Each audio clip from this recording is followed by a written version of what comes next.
Welcome to Research Presentation Workshop number 3. Today we're going to be doing steps 8 through 11 in the workshop process. This is going to take us through finishing up our introduction and conclusion. So step 8 is to create a hook to catch your audience's interest. You're going to add this to the speaker notes for your title slide. Some things that you can use, broad statement related to the topic. Those make very good hooks. So what general things can you say about your topic? Mine is napping. So maybe I can say most people enjoy a good nap. That would be a broad statement. You can also use interesting facts and statistics like the ones that you marked in your source notes. Another thing that you could use is an anecdote, which is a very short story used to illustrate a point. So you have lots of options. What you should not be using: do not use a question, and do your best to avoid quoting something that a well-known person said about the topic. So what I did is I went ahead and I looked through my notes and looked for other interesting information that I had noted. And I actually found where I had noted over here, mentioned stigmas in intro. So I had originally, when I came across this information, thought it might be good information for my introduction. So I think that I'm actually going to start by addressing these stigmas, because I think these are going to be ideas that maybe my audience has heard before about naps. And these ideas actually are false. And so the information that I'm talking about in my presentation will help to show how these things are false. So like I said, I'm going to start with these stigmas. But like I also said, there are a lot of other ways that you could start. So I'm just going to go ahead and type hook right here. And I'm going to paraphrase these 3 stigmas. So napping indicates laziness, a lack of ambition, and low standards. Napping is only for children. So I'm going to say naps are for kids. Napping means you're lazy. People who take naps lack drive and set a low bar for themselves. According to the National Sleep Foundation's article, napping, these are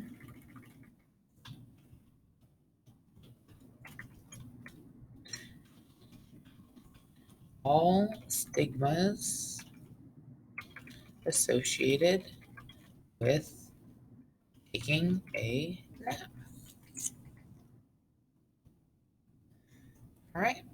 So now that I have that, some other little finishing touches that I can put on this slide might be to add a picture. So I'm going to actually make my title a little bit smaller so that I can add a picture in.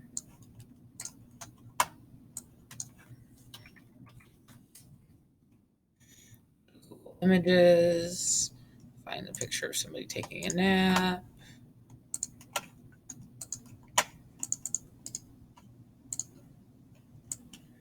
And there we go. Okay, so that completes step 8. So pause this video until you're done with step 8 in your own presentation, and then press play again when you're ready to move on. All right, now for step 9.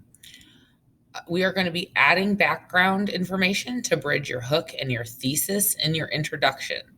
So what this is going to do is it's going to give your reader context and need-to-know information about the topic.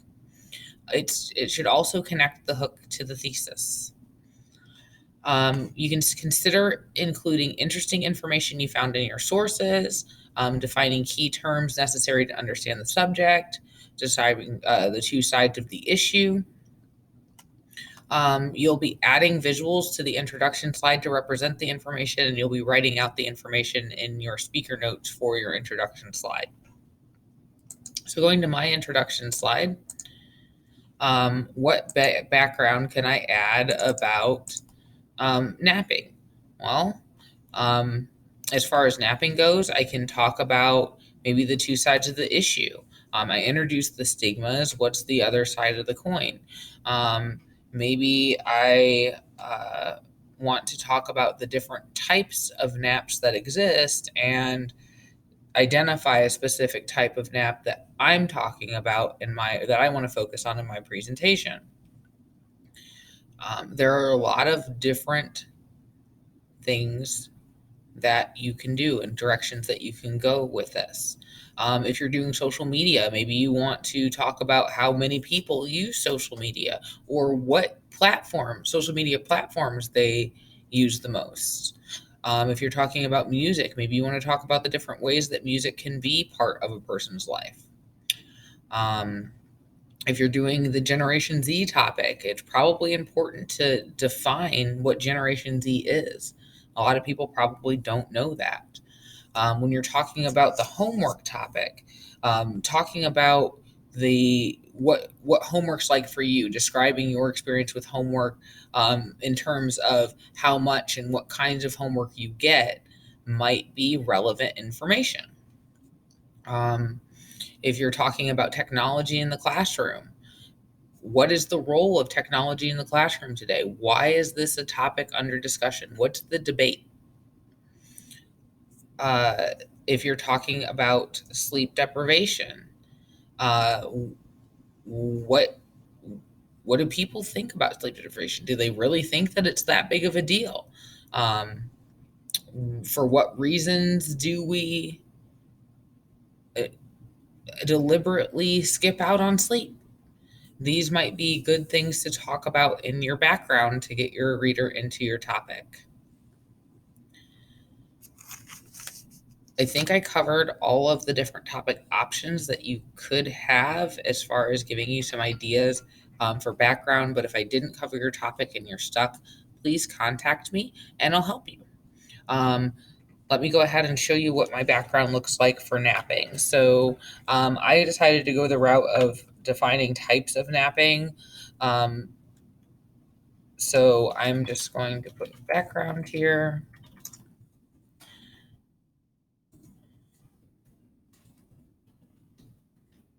So National Sleep Foundation types of naps.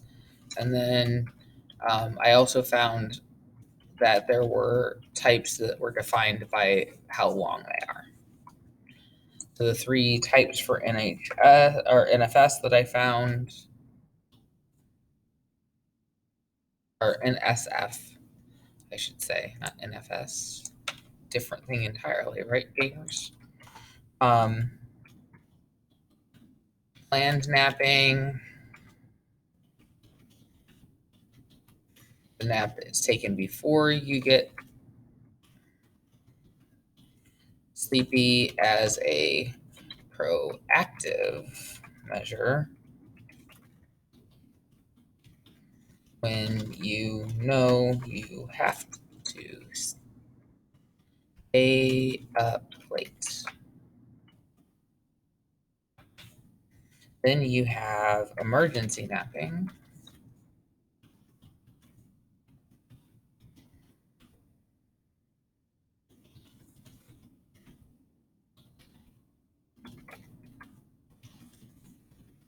Those are taken when you're so tired that you can no longer function. And then last but not least, we have habitual.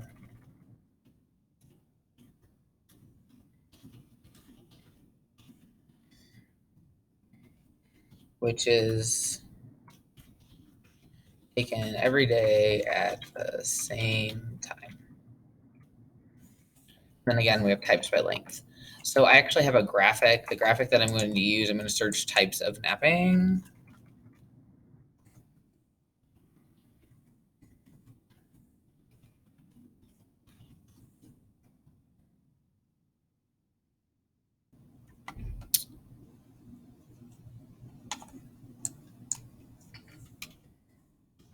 naps, I mean. And I found this graphic that I like.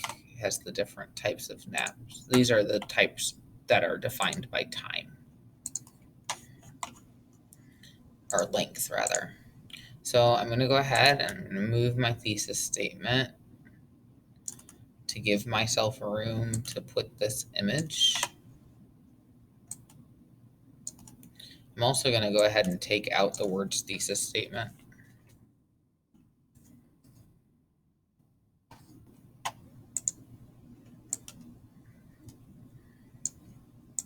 And there we go. And I have an image that goes along with what I'm talking about in the background. And you want to make sure that there is a connection between the image, a strong connection between the image that you choose and the information that you're talking about at any point when you're doing this visual aid. All right, so go ahead and pause until you are done with your background and hit play again when you're ready to move on to step 10. All right, step 10 is recapping your main ideas. So this is something that we're going to do in the conclusion.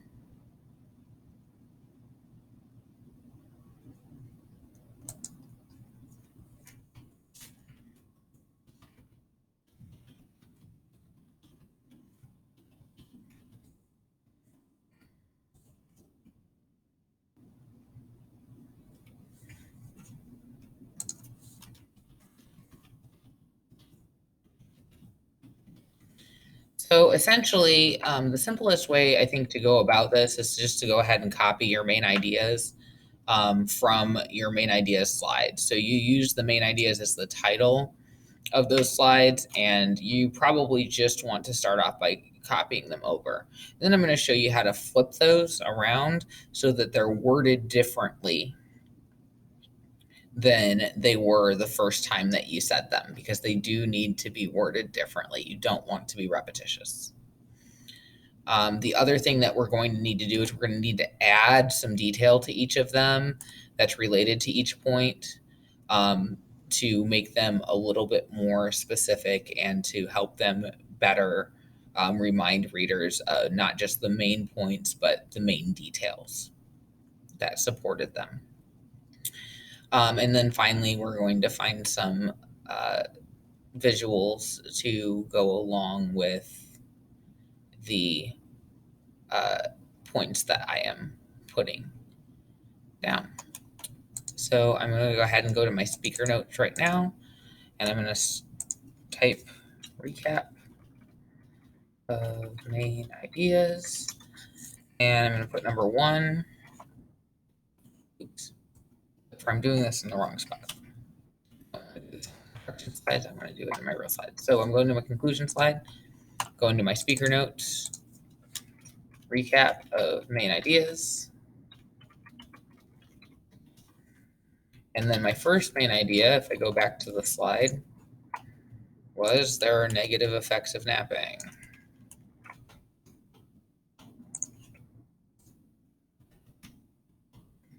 And then my second main idea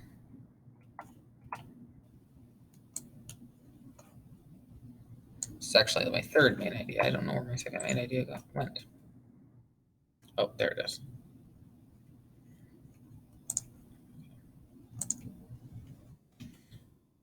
Let's see what I did wrong. Okay. My third main idea, the first one I copied was actually my second main idea. Here is my first main idea. So here are my 3 main ideas, as I stated them originally. Now, again, I want to flip it. So that means I'm going to take the end and I'm going to make it the beginning. So instead of ending with the word napping, I need to now start with the word napping. So I'm going to say napping, and I want to, there are benefits of napping, so I need to mention benefits again. So maybe I say has many benefits. So now it's the same idea, but it's worded differently. I've rearranged the sentence. I've started where I ended. All right, so with this one, there are negative effects of napping. So maybe I'm going to say, I'm going to start with napping again. And how can I finish this? Well, if there are negative effects, then that means napping has negative effects, right? So I can say has some negative effects.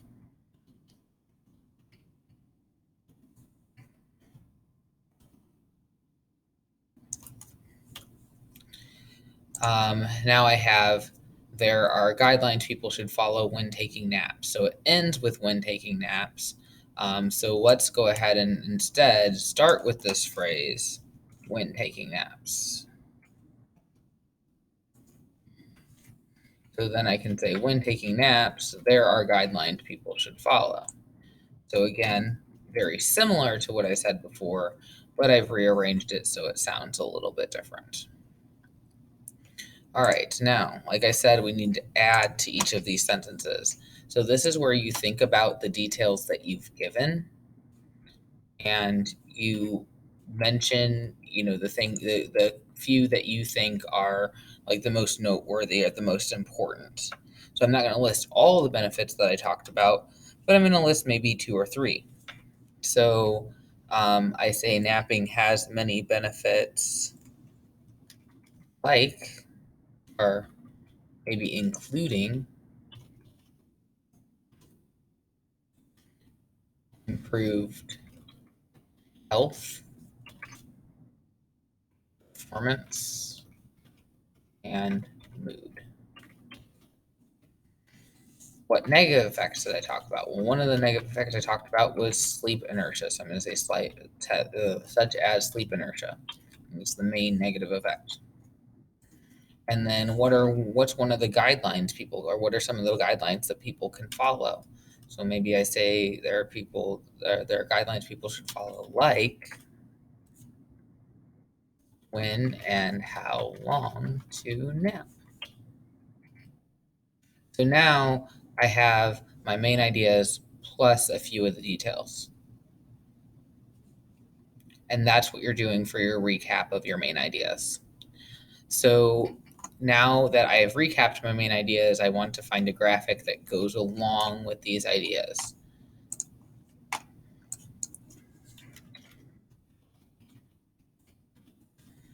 One of the things I talk about are benefits of napping, and that's really where my emphasis is, because I think naps are awesome. But then I found this graphic that not only has benefits, but it also has the guideline of 15 to 20 minutes and the guideline of having caffeine right before you nap to improve alertness and cognitive functioning. And it has a bunch of benefits. So this is the graphic that I'm going to use because it has information that relates to more than one of my main points.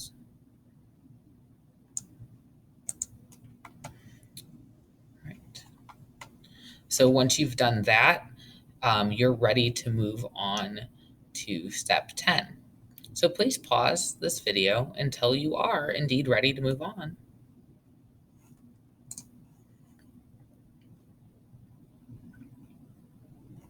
And I said step 10, but I meant step 11. So this is the final step for us today. It's our call to action. So you're calling your audience to action.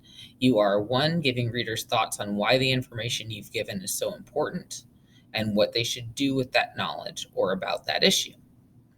You're going to ask them to take a specific action in reaction to the information that you've given them.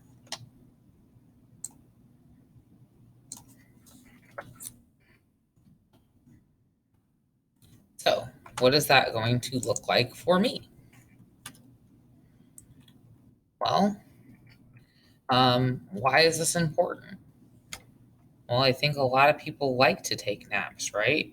And so if a lot of people like to take naps, and maybe even a lot of people do take naps, um, then maybe it's important to know whether they're good or bad for us. And then there's the idea of, some of us don't take naps when maybe we could, or maybe we feel like it because we don't want to be viewed as lazy, for example, or as childish, for example. So that's, another reason why maybe understanding the real science behind naps is important, because then we can overturn some of those stigmas. So, I just kind of think about that a little bit, what might be the importance, and then I want to take some of those ideas and work them in there. So importance. People are often sleepy, or people often get sleepy during the day.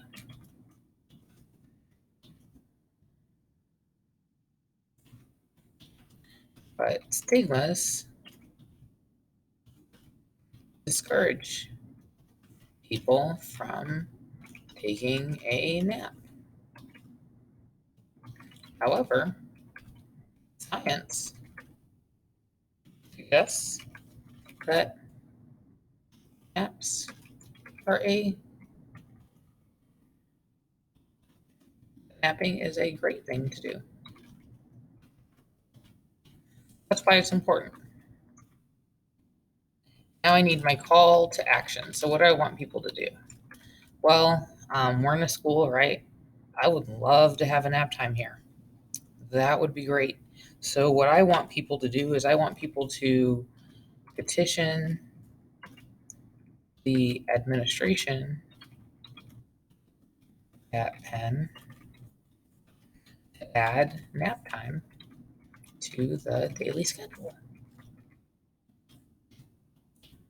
That's what I want people to do. So that's my call to action. And that is the last step that you have to do to complete your presentation slides.